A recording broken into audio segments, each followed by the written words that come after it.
Olá, estudante, tá procurando embasamento para você colocar na sua redação, aquele embasamento fácil, rápido, super contemporâneo e o melhor ainda, que você consegue relacionar em diversos eixos temáticos quanto saúde, educação, segurança, minoria social, sustentabilidade. É isso mesmo, parece bom demais para ser verdade? Então dá uma seguradinha que você já vai, porque antes disso, toca o sininho, deixa um joinha aqui no nosso conteúdo para a gente entender que ele está sendo bacana para você. Deixa algum comentário, alguma sugestão de embasamento que você gostaria que nós explicássemos, relacionássemos. Agora sim, sem mais delongas, sem mais chorumelas, vamos ao que interessa.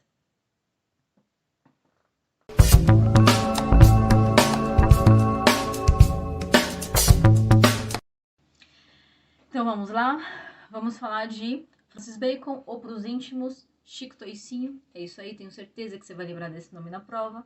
Não pode colocar ele, tá? Só para os nossos íntimos aqui. Francis Bacon, nascido na Inglaterra, um filósofo, político, empirista, tome nota aí, ele é conhecido como pai do método experimental. Já já eu explico, dá uma seguradinha. Fez essa transição, ele nasceu em 1561 e faleceu em 1626, então ele pegou a transição do século XVI para o século XVII. Pessoal, para você começar a entender as ideias do nosso amigo aqui, Francis Bacon, ele questionava muito os dogmas. Ele também vem chamar esses dogmas de ídolos. Tome nota aí que eu já explico por que ídolo. Ídolo aqui não é só uma pessoa, tá? Uma persona. Ídolo aqui é uma coisa, é um pensamento, é uma ideia, tá? E o que é esse ídolo para ele? Esse ídolo é todo e qualquer dogma, todo e qualquer crença que ela não aceita ser questionada, que ela não aceita uma experiência diferente do indivíduo X para o Y. Ela não aceita que a Mariazinha, sei lá, que tem uma cultura e more lá na África do Sul, tenha uma opinião, uma vivência, um olhar diferente para o mesmo conteúdo, para o mesmo ídolo, para o mesmo dogma que o nórdico que mora lá no sul da Alemanha. Tá? Ele não aceita a crença que essas pessoas, veja bem, com cultura, com vivência, com educação, com costumes, com hábitos totalmente diferentes. Ele não aceita que essas pessoas tenham olhares diferentes sobre o mesmo tópico. Aí você me pergunta, mas Kelly, às vezes isso acontece, né? Ou então não fez muito sentido para mim como que isso rola. Pessoal, vou dar um exemplo para vocês aqui. Será que todo mundo é obrigado a ter o mesmo ponto de vista sobre, sei lá, o uso da carne bovina? Será que um indiano que olha a carne de um bovino como sagrado vai ter o mesmo olhar que um brasileiro que nasceu lá em Caxias do Sul, que é um gaúcho, que é por cultura, um grande consumidor de carne, será que eles são obrigados a ter a mesma visão? Se eles nasceram em locais diferentes, cultura, hábito, vivência diferente.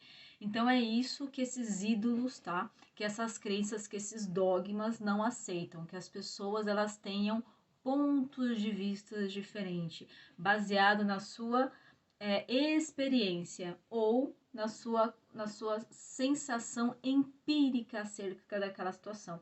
Empirismo vem de experienciar, experimentar. Eu posso ter uma experiência diferente se eu comer um bolo de abacaxi que o indivíduo de qualquer outra região do mundo, e nós teremos pontos de vistas e opiniões diferentes.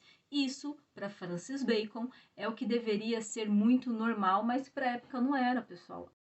A igreja aí, ela colocava seus dogmas, seus pontos de vista, suas crenças para esses indivíduos e não aceitava questionamento. Uma das frases emblemáticas aqui de Francis Bacon é que triste não é mudar de ideia.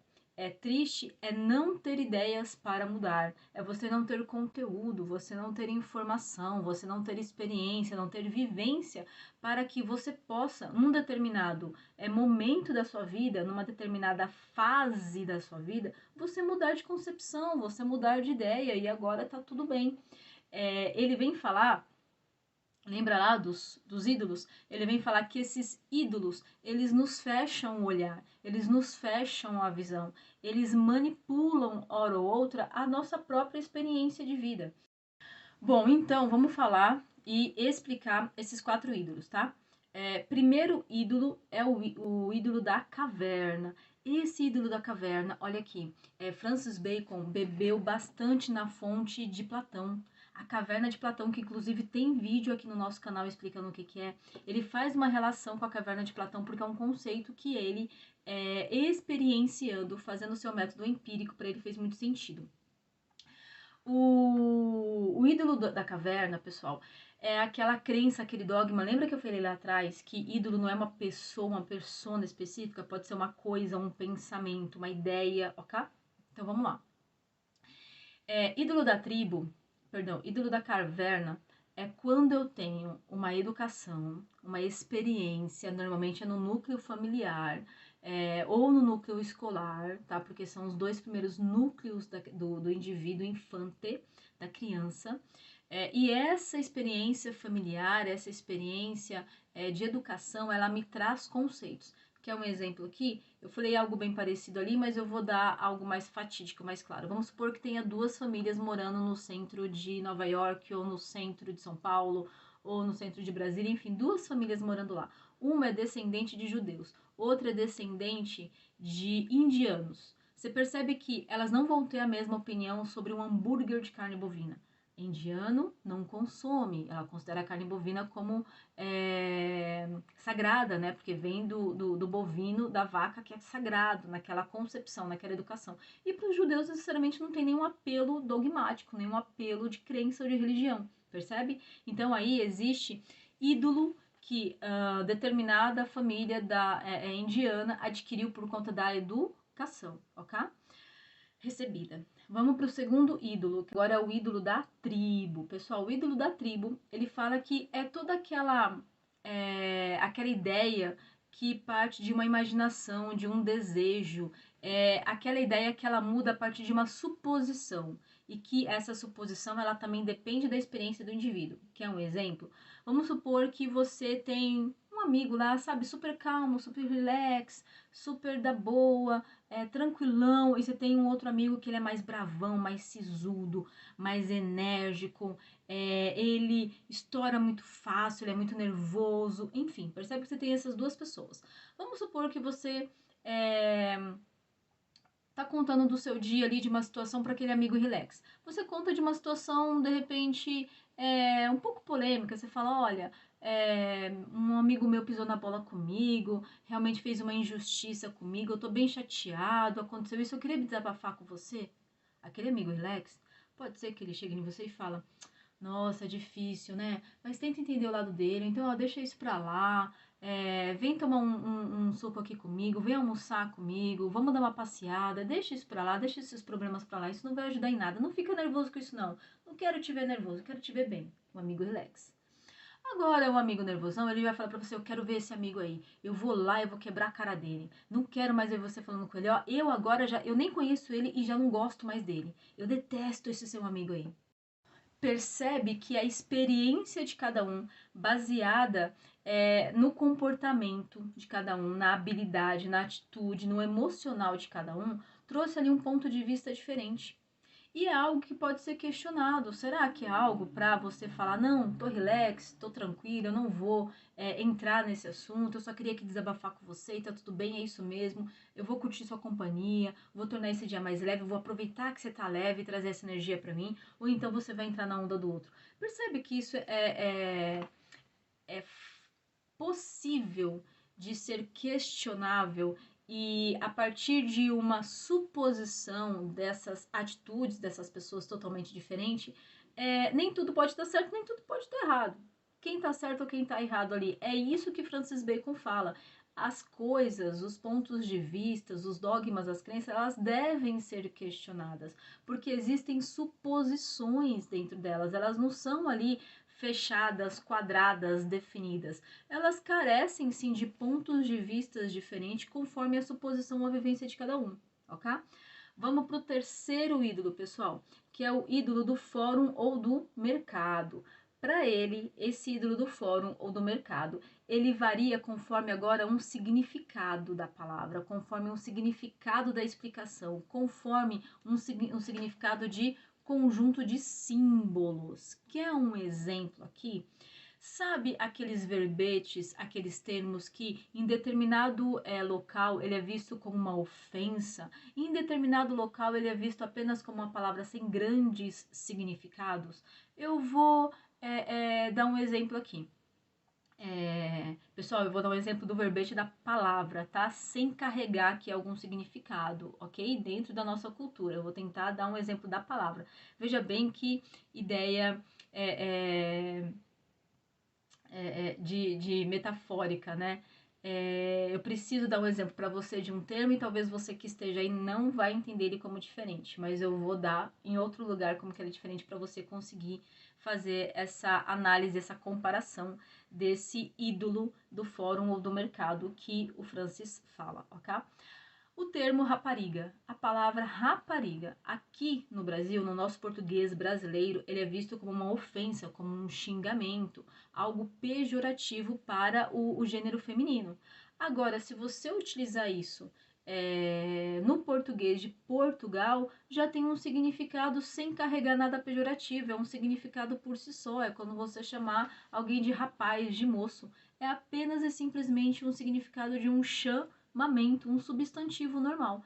Você percebe que essa diferença de significado carrega em si a questão da palavra, de um símbolo. Outra ideia do pentagrama, né? Bom, então até agora a gente falou de 3 ídolos, ok?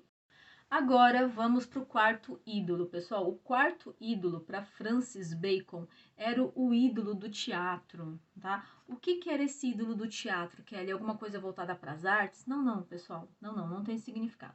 Esse ídolo do teatro, para ele, é toda e qualquer concepção de ideia, de crença, é muito cega, muito exagerada, exacerbada. É quando, às vezes, eu só ouço falar algo diferente da minha crença e já é motivo para que eu vá para a ofensa, para que eu vá para o atrito, para que eu vá para o conflito, porque eu não aceito essa crença, essa ideia, esse dogma ser questionado. Quer um exemplo aqui?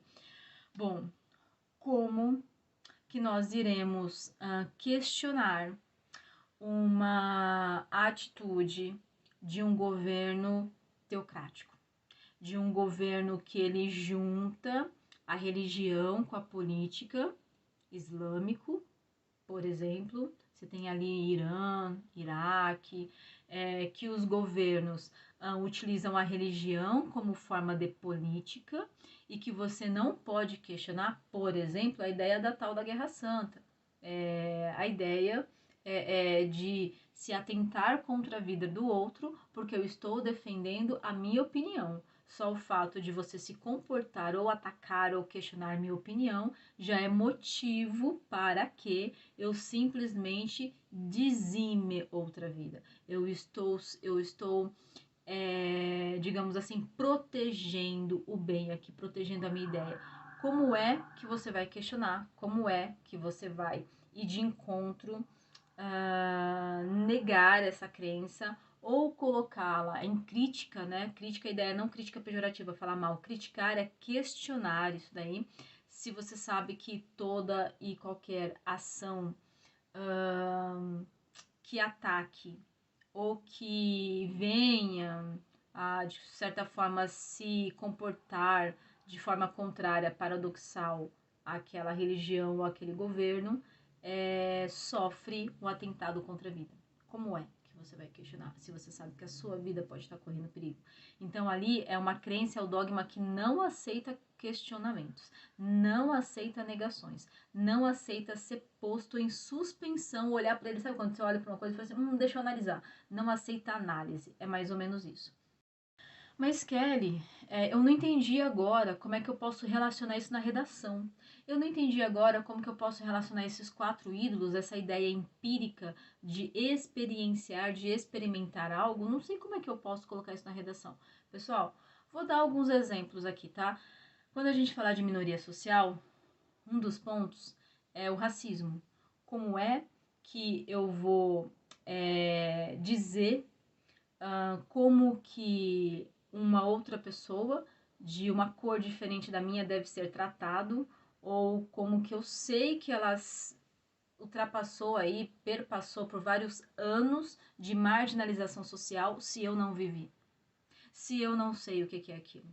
Eu posso imaginar, eu posso ter uma ideia, eu posso supor o que é, mas vivenciar e experienciar o que aquilo realmente importa naquele indivíduo, como sensações, emoções, construção do seu eu não posso, porque eu não vivenciei. Para Francis Bacon é isso. Então eu não posso julgar o outro se eu não experienciei a mesma vivência que ele, ok? Eu tenho uma visão como se fosse uma cortina meio enuviada do que é, mas eu não consigo olhar a situação realmente como é porque eu não vivenciei. Outro ponto aqui, teve uma redação do Enem que o tema foi a questão da formação educacional do surdo-mudo. Por mais que eu participe ou eu observe ou tenha alguém próximo disso, eu não sei como é para esse indivíduo, como é difícil para ele angariar informação, angariar educação, se formar na sua vida acadêmica, se eu não sei a falta de acesso para ele aquilo. Eu não sei o que é. Eu não sei o que é em sua situação muito clara de vivência. Eu tenho uma ideia, eu tenho uma noção, mas eu não sei o que é. E se eu não sei o que é, eu não devo julgar. Eu devo, no mínimo, propiciar situações que elimine essa inacessibilidade. Outro ponto aqui. Sustentabilidade. Por mais que eu entenda que é necessário desenvolvimento econômico dentro de um sistema capitalista, eu não sei o que é para aquelas populações ribeirinhas o fato de elas não poderem mais ter um rio, ter uma vegetação, ter uma fauna e flora como objeto de sua subsistência. Eu não sei o que é. Logo, se eu vou ali desmatar um local, eu tenho que reflorestar outra para manter aquela população ribeirinha dentro daquelas condições, porque eu não tenho direito, eu não tenho a condição de simplesmente eximi-las, de acabar com aquela vivência dela. Eu não posso fazer isso. Quando você toma um ponto de vista a partir somente do seu olhar e toma uma atitude a partir só do seu olhar, você está justamente embebido dentro desses ídolos que o Francis Bacon está trazendo. Veja se fez sentido para você. O Francis vem justamente nos tematizar quanto que é necessário olhar uma situação, observá-la e tentar mantê-la ou tentar melhorar a partir do ponto de vista daquele indivíduo que vivencia e não do que observa. Veja se fez sentido para você. Francis Bacon, ele é um filósofo assim riquíssimo em conceito, pessoal. Eu peguei um conceito dele, um recorte entre vários conceitos, entre um mar de conceitos que tem e trouxe aqui para você num vídeo mais curto, ok? Mas ele tem vários outros. E ainda tentei fazer uma relação disso dentro de algum dos eixos temáticos da redação.